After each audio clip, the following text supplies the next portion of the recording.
Adam. It was never intended to be the primary vehicle for saving for retirement.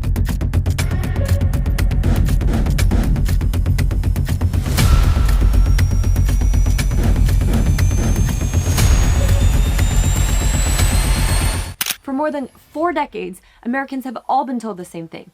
Get a good job, max out your 401k, continue to save, and hopefully someday there'll be enough money in there to actually retire you. But there's something missing. There's something that you were never told about your 401k. It was never designed to be your primary retirement strategy. It was never intended to be the primary vehicle for saving for retirement. It was only a page and a half long. It was a little fluky thing stuck in an end of year tax bill. And the man you just heard speak, the father of the modern day 401k plan, Mr. Ted Benna, has been cited to have said that his own creation became a monster. In this video, I'm going to talk to you about how we got here today, where the 4 biggest problems with the 401k actually lie, and how younger Americans can fix those problems while they still have decades ahead of them. And I want to be very clear on one point before I continue. I am not here to tell you to stop putting money into your 401k.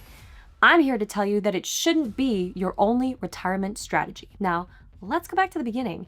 The 401k came out of a section of the tax code that Ted Benna recognized could allow employees to defer a portion of their income for access at a future date, i.e. retirement, and employers could contribute too. Remember, during this time, taxes were really high, so the benefit to deferring income until a future date when hopefully taxes would be lower was huge. And also remember that during this time, most employees retired with pensions.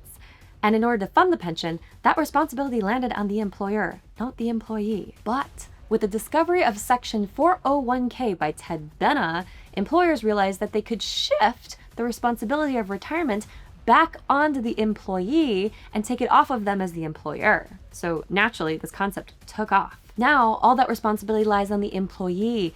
They decide how much they contribute, they decide how and when the money gets invested, they decide how and when to turn it into a retirement account, when, let's be honest, most employees have little to, if any, investment experience at all. But companies love this because the shift away from pensions put more money in their pocket and just transferred the risk of retirement back to the employee. And that brings us to problem number 1 with the 401k, which is market risk. Remember, a 401k itself is not an investment. It is a tax-qualified container holding whatever investments you choose to go inside of it. And depending on how you choose to allocate it, you'll most likely have a significant portion of your 401k invested inside of the stock market. And remember, most Americans have little to no experience with investing. If you take a look at this chart, let's zoom in on what happened in 2001 and then again in 2008. These were 2 significant market crashes over the last 25 years where Americans lost 10, 20, 30, 40, some up to 50% of their life savings in the blink of an eye. Think of what that time did mentally and emotionally to people that spent 10, 20, 30 years building up this retirement nest egg that they thought was their ticket for freedom into retirement, only to watch a significant portion of it disappear due to the market crash. Now, to be fair, people that had time until retirement made out quite well because they were able to stay invested and withstand the storm. But what about those that didn't have time? What about those that had just transitioned into retirement and now watching half of your portfolio disappear? Many people had to go back to work. Now, the lesson here isn't that the stock market doesn't work, because it does if you have time.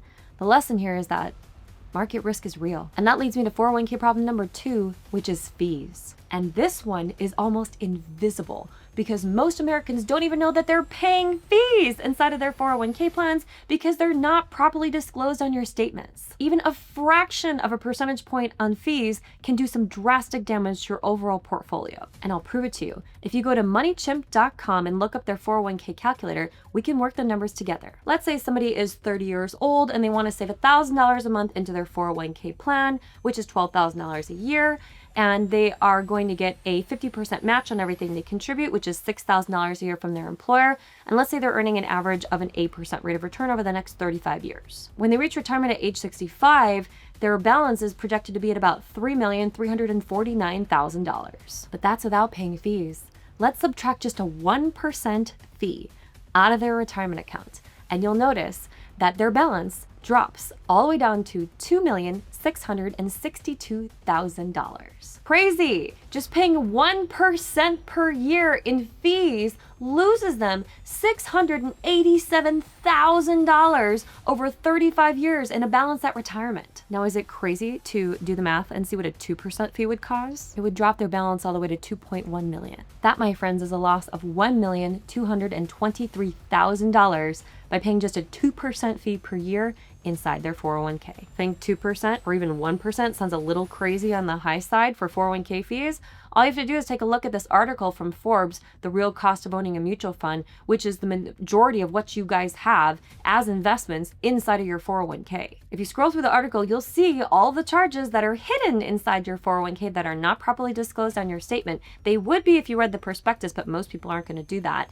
But if you look at the bottom, this chart totals out that an average mutual fund costs you anywhere from 3 to 4% per year in fees. I want to know what those numbers would look like. We'll stick with 2% on the high. And the reality is, the fees inside 401k plans today can vary drastically. So I want to encourage you, do a little digging on what yours are. You might need to dig up the prospectus to actually see which ones are hidden. Because the reality is, most people don't even know what they're contributing in a dollar amount into their 401k per month or per year, let alone what the fees actually cost them. And that leads me to 401k problem number 3, which is taxes. Now, traditional 401ks are marketed as tax deferred, which most of you confuse as tax-free, but it's not tax-free. Tax deferred actually means tax delayed. Traditional 401ks, when you contribute into them, reduces the gross earned income that you have that's getting taxed today at today's rates and defers that until later when you go to take it out at retirement. That's when you'll pay your taxes. Question for you.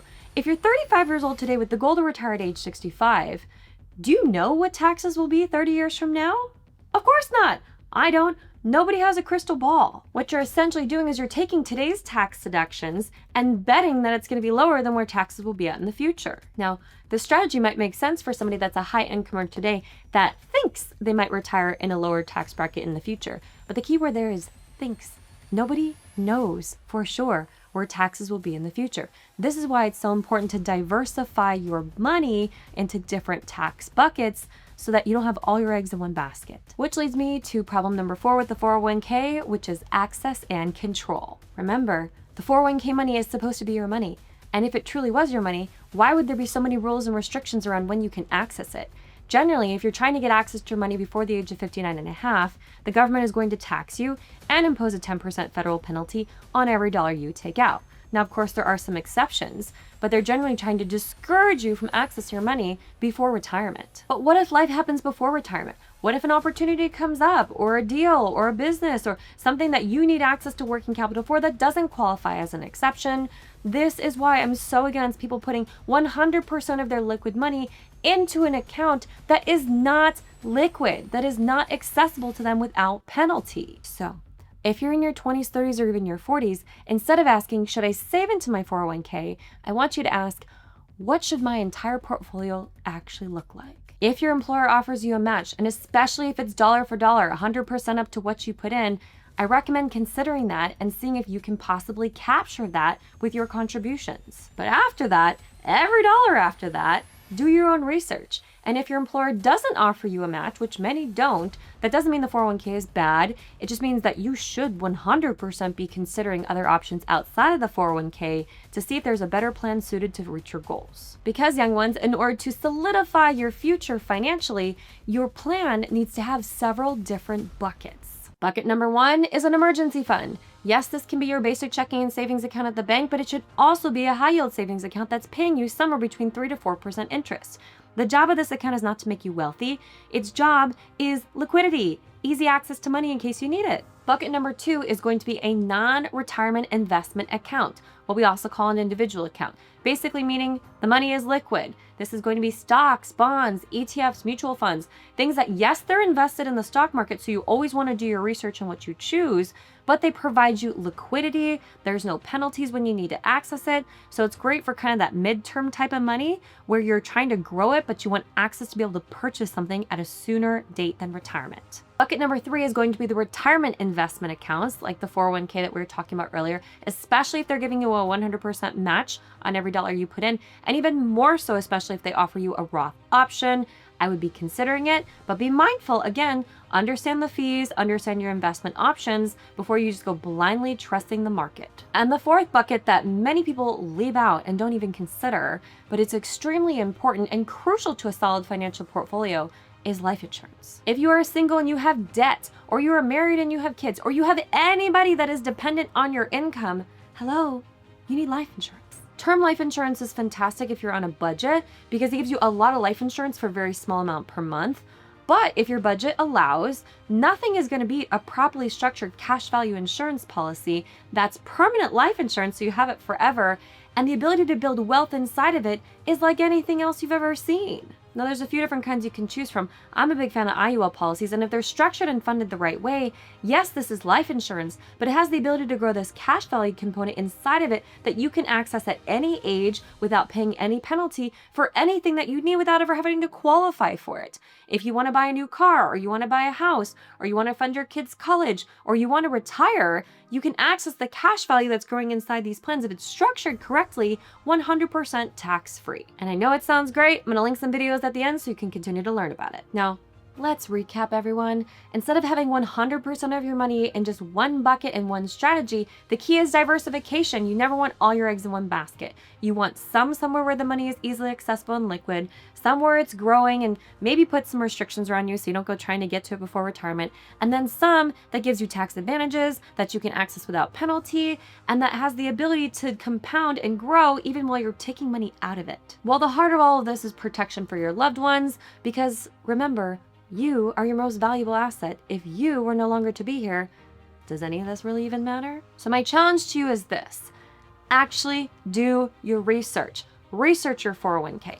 Pull it up. Look at what the fees are. Look at what mutual funds you have that you're invested into. Look at what options you actually have. And good news, if you don't understand any of this stuff, you can simply plug it all into ChatGPT and it will explain it to you. Or if you'd like to sit down with a professional and have one of us look over these details with you, you're welcome to click the link in my bio or in the description below of this video, and my team and I can get together with you and walk you through it. Keep in mind, this video is not meant to be taken as investment advice. It's purely for educational purposes only, which is why I always recommend you do your own research. I am a financial coach and consultant. I'm just not yours yet, unless you choose to work with me. Now, if you want to continue to learn, YouTube is recommending you take a look at these two videos. As always, make sure you subscribe and share this video with anyone else you know that's planning for retirement, and I'll catch you back here next week on YouTube.